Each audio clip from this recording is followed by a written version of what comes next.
Nutrition infection and food allergy. Poor nutritional status has interdependent relationship with infectious disease. Undernutrition can increase the risk of infection, while infection can predispose individuals to undernutrition.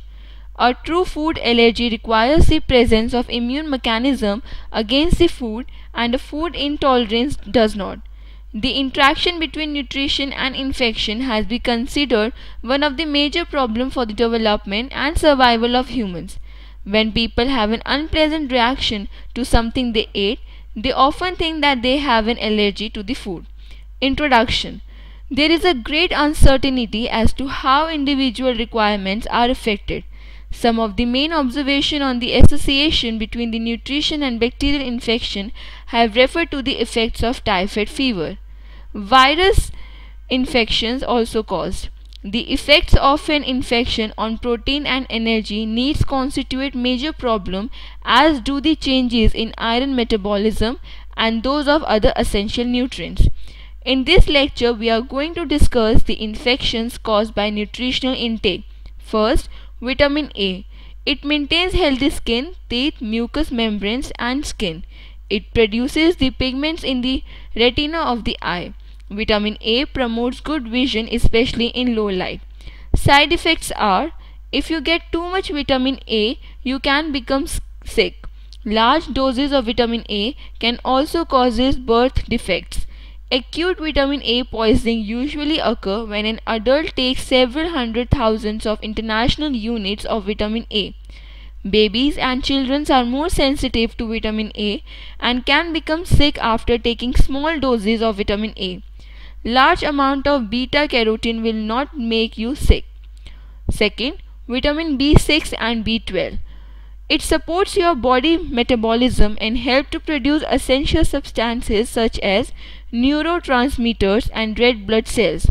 Your body needs a regular supply to vitamins, but they are available from a variety of foods, so deficiencies are seldom a problem.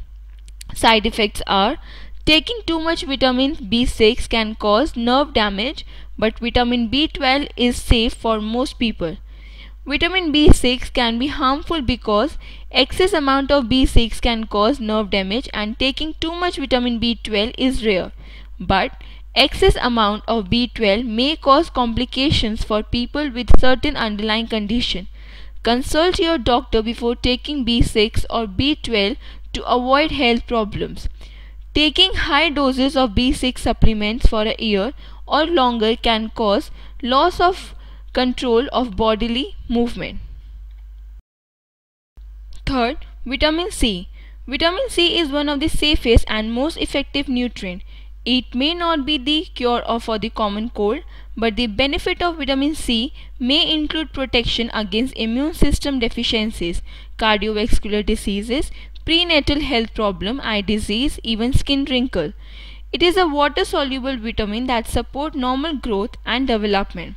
Side effects are: although too much vitamin C is unlikely to be harmful, mega doses of vitamin C supplements may cause diarrhea, vomiting, heartburn, abdominal bloating and cramps, headache, insomnia, kidney stone. Fourth, vitamin D. It has several important functions. Perhaps the most vital are regulating the absorption of calcium and phosphorus and facilitating normal immune system function. Getting a sufficient amount of the vitamin is important for normal growth and development of bones and teeth, as well as improve resistance against certain diseases. Side effects are: it is also called hypervitaminosis D. It is a rare but serious condition that occurs when you have excessive amount of vitamin D in your body. It can cause symptoms such as poor appetite, nausea and vomiting. Weakness, frequent urination and kidney problem also may occur. It also have increased the risk of cardiovascular diseases. Fifth, vitamin E. Some people use vitamin E for treating and preventing diseases of the heart and blood vessels, including hardening of the arteries, heart attack, chest pain, leg pain due to blocked arteries and high blood pressure. It is a powerful fat-soluble antioxidant that helps to protect the cell membranes against damage caused by free radicals and prevent the oxidation of LDL cholesterol. Side effects are: Except for the retards the clotting of blood, vitamin E has no known toxicity of or side effects. Vitamin E is a very high dose may interfere with the body ability to clot blood, posing a risk to people already taking prescribed blood thinners, and taking too much vitamin E might cause blood clotting deficiencies. It causes more thinning of the blood and making it harder to form clots and stopping you from bleeding. Vitamin K. It is a fat-soluble vitamin that is most well known for the important role in blood clotting. However, vitamin K is also absolutely essential to building strong bones and preventing heart disease, and crucial part of other bodily process. In fact, vitamin K is sometimes referred as the forgotten vitamin because its major benefits are often overlooked. It is found in leafy greens, vegetables, broccoli, and Brussels sprouts.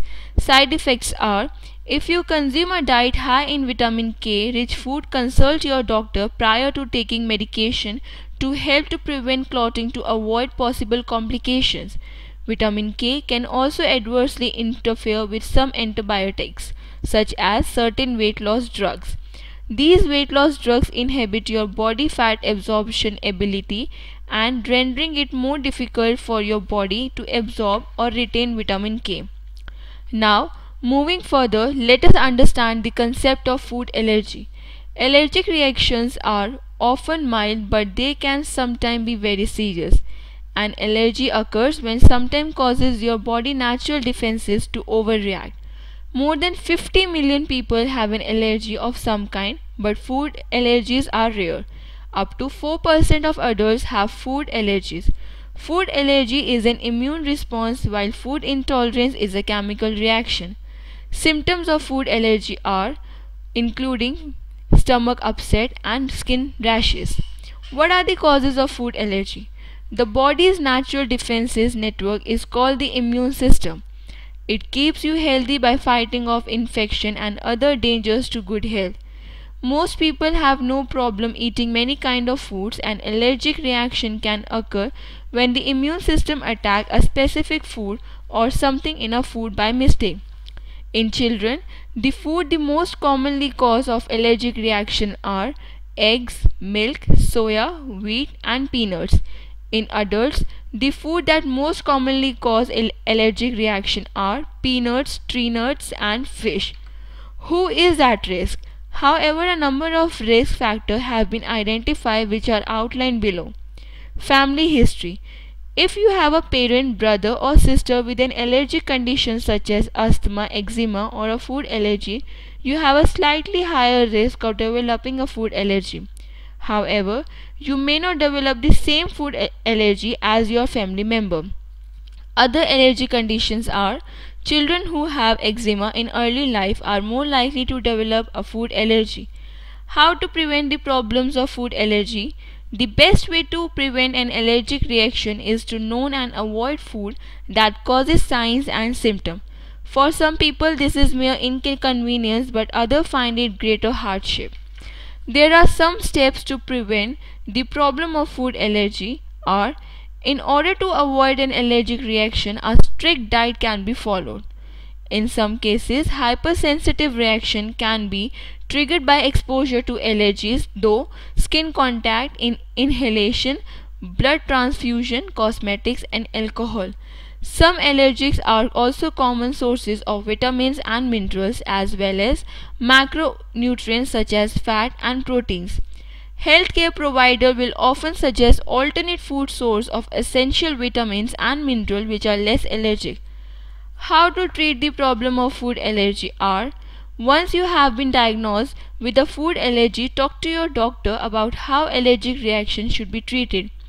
Strict avoidance of problem food, working with your doctor to develop a food allergy, wearing emergency medical identification like bracelet or other jewelry item, carrying your medication wherever you go, taking your medication at the first sign of reaction, and getting to an emergency room for follow-up treatment. Almost any food can start an allergy.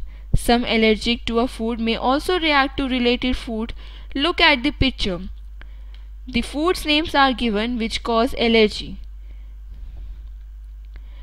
In this lecture, we have discussed the various infections caused by nutritional intake and problems of food allergy and its prevention. Thank you. See you in the next session.